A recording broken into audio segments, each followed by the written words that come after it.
this is our final performance test of operation management. The title Time Series Forecasting. So, we choose retailer business, and this is the RGL Clothing Company. The overview will be discussed by Miss Roxanne Palanda. Thank you, Ms. Leia. So, our scenario revolves around a local clothing store named RGL Clothing located in Davao City. So, importance of forecasting in the retail industry. Accurate demand forecasting is crucial for inventory management, staffing, and overall business planning.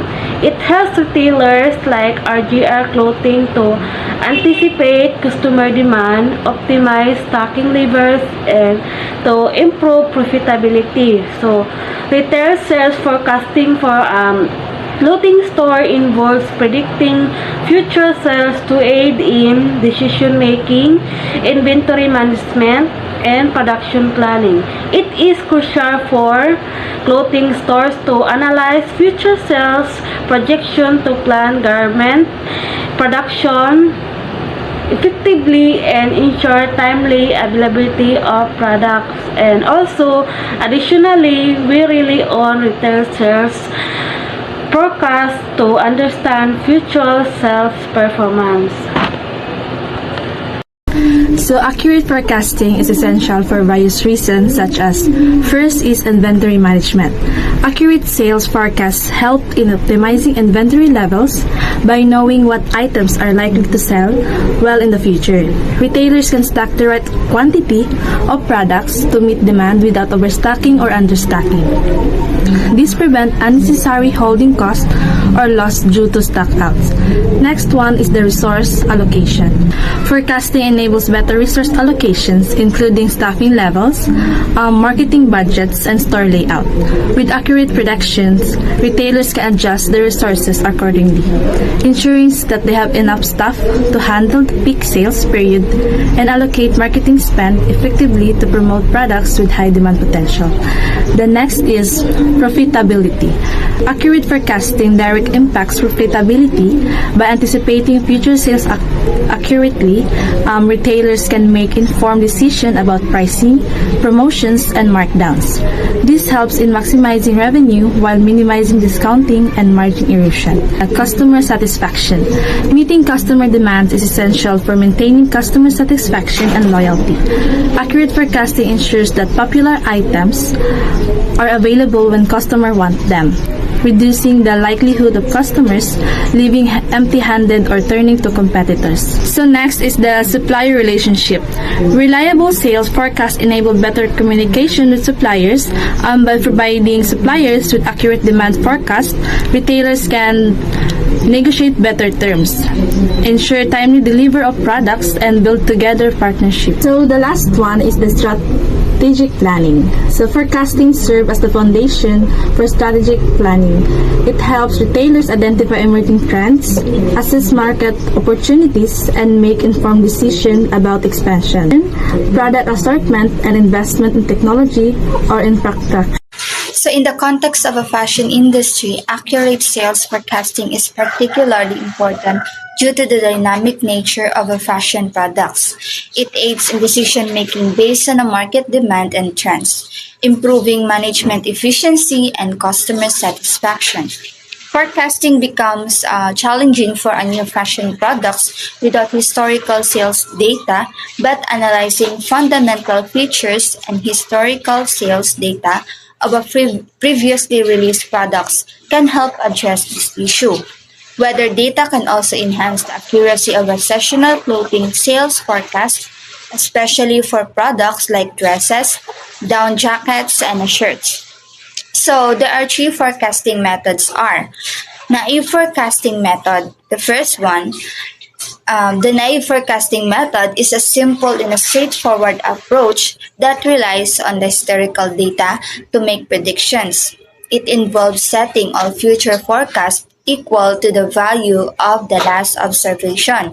This is no apparent trend or seasonal in the data and works remarkably well for many economic and financial series.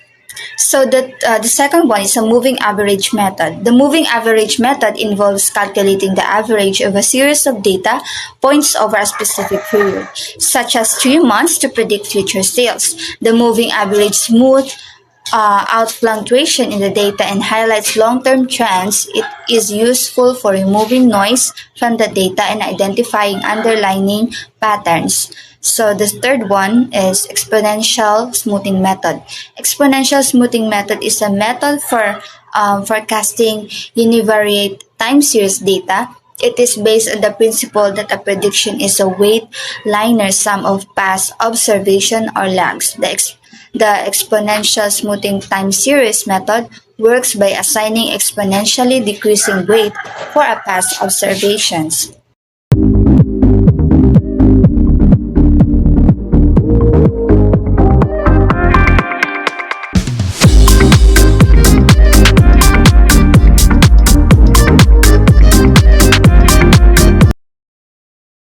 So this is our sales forecasted data.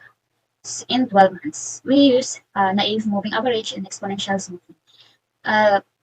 The sales of January is 38, the sales of February is 44, the sales of March is 40, the sales of April is 45, the sales of May is 39, the sales of June is 43, the sales of July is 40, the sales of August is 28, the sales of September is 45, and the sales of October is 43, and the sales of November is 46, and the sales of December.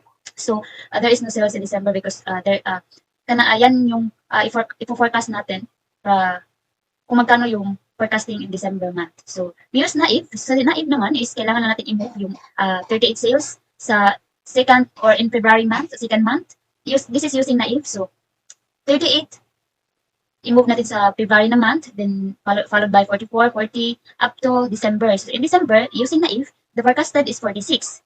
So, in moving average naman, so, to compute moving average, we use 3 months forecasting rather. So 38 in January, February, and March. So these 3 a month, ato siyang i-add, then i-divide into 3. So 33 plus 44 plus 40 equals, then divide 3. Kaya 3 months forecasting money. So equals 40.67. So next is same lang Japon, same process. 44 plus 40 plus 45, then divide 3, then equals 43. So same process until ma-forecast yung last month or December month. So the last forecasted amount is 44.67. That's the moving average forecasted in December. So in error naman is i-minus lang natin tong sales minus moving average. Like example, in 3 months, moving average in 3 months. So it's 45 minus 40 equals, 45 minus 40.67 equals 40.33. So next is 39 minus 43 equals negative 4. So and so on. Same process lang din until na maabot sa November month. So sa error naman or sa sa mean absolute deviation, so i-convert lang natin itong error into positive. So 4.33, i-convert natin yan into positive. So positive naman yan, so copy lang. Then itong negative 4, i-convert to positive. So positive 4 na nakalagay ito sa mean absolute deviation. So same process, then copy, then i-add mo yan lahat, tapos pag total niyan, i-divide pag total niyan is total of 22.99, divide 8, kaya 8 months man ang nakalagay. So, divide 8 because the mean absolute deviation is 2.87. So, dito naman sa error, squared, so dito sa MAD or sa mean absolute deviation, i-squared lang, i-times 2 squared lang natin to. So, 4.33 times squared, so equals 18.75. So, same process lang Japon. So, 4 times 4 equals 16. So, until na maabot dito sa November naman, sa last forecast, sa last na month na forecast. Sa total naman, so ito yung total 100.69. Divide 8 lang Japon siya, same process. Then the mean squared error is 12.59. Ito namang percent, how to calculate percentage is, there's a mean absolute deviation divides of sales. So 4.33 divide 45 equals 9.62. So same process lang Japon until na maabutan yung or pumunta na yun sa November naman para makuha yung mean absolute percentage error. So the total is, same lang Japon i-add, then total of ito add then divide 8, so equals 6.25%. So ito naman sa exponential smoothing, so i-copy lang natin tong sales in January dito sa smoothing kay lang man siya, same lang man siya, so i-copy natin. So paano siya kukunin? So alpha equals 0.3 and 1 minus alpha equals 0.7. 0.3 minus nato na siya rather times 0.3 times 38, then ang equals then 0.7 times 38, this is smoothing. Then ang equals ato i-total diri sa sales na times sa 0.3. So, the result is 38 because sa 0.3 times 38, then 0.7 times 38 is smoking. So, equals 38. So, second naman is 0.3 times 44, then 0.7 times 38, so equals 39.8. Same process ng kapon. Ang 0.3 doon siya i-times sa sales, then ang 0.7 dito siya i-times sa exponential smoking. So, then i-add mo yan lahat, then the total is 44 hindi mo na kailangan i-add rather. This is the forecasted month in December is 44.2%. So dito naman sa errors, yung process lang din sa moving average. Then dito naman sa mga deviation, mean, absolute deviation, same lang gihapon sa moving average sa pakuha. So 39 or sa sales, minus lang gihapon na to ang smoothing. So sales minus 3 sa smoothing equals 40 minus, or ito lang, 44 minus 38 equals 6. So same process lang gihapon until na maabot siya sa last part of the month. So, total mo yan. Then, naman sa mean absolute deviation, same process lang din, same process na kailangan na siya i-add din, i-divide into 10. 10 months naman siya ang forecasted. So, divide siya into 10, then the mean absolute deviation is 2.07. So, the lower the value, the better the predicted accuracy. So, same sa error percent squared, same siya sa pagkuha sa moving average. So, the mean square error is 13.55. And the mean absolute percentage error in exponential smoking is 6.65%. So that's our forecasted data sales. Thank you, Ms. Leia, for discussing and presenting the forecasted table. Now, to summarize the findings, we have these three methods we use. So first is the naive forecasting method, the moving average method, and the exponential smoothing method. For the naive forecasting method, so it's simple and straightforward approach for forecasting. So it's often used as a benchmark against which more complex models can be compared. So next is the moving average method. So this method is commonly used for technique in forecasting, particularly effective for smoothing out short-term fluctuations and highlighting longer-term trends of or cycles. So this method involves like calculating the average of a specific number of past observations and using it as the forecast for the next period. Then we also have the exponential smoothing method. So it is a popular and effective forecasting technique, or this method. So that uses weighted averages of past observations with the weights declining exponentially as the observations get older. So this method is well suited for data with no significant trend or seasonal pattern and is known for its simplicity. In our group, so the best method we use is the exponential smoothing method. It's because it is considered one of the best methods for forecasting in operations management for these reasons. So first is, it is a straightforward implementation. So exponential smoothing is relatively easy to understand and implement. So like it requires minimal computational power compared to more complex models, making it accessible for a wide range of its users. And then less data requirements. So it does not require a large amount of historical data, which is particularly useful for business with limited availability. So the effective method again is we choose this exponential smoothing method. All in all, or in conclusion, forecasting in operations management is a critical aspect of ensuring smooth and efficient business operations. So factors such as inflation, interest rates, and economic cycles can significantly impact forecasts. So in conclusion again, effective forecasting in operations management requires a combination of accurate data, appropriate models, regular updates, strategic alignment, and the ability to manage the uncertainty or unforeseen events in the company.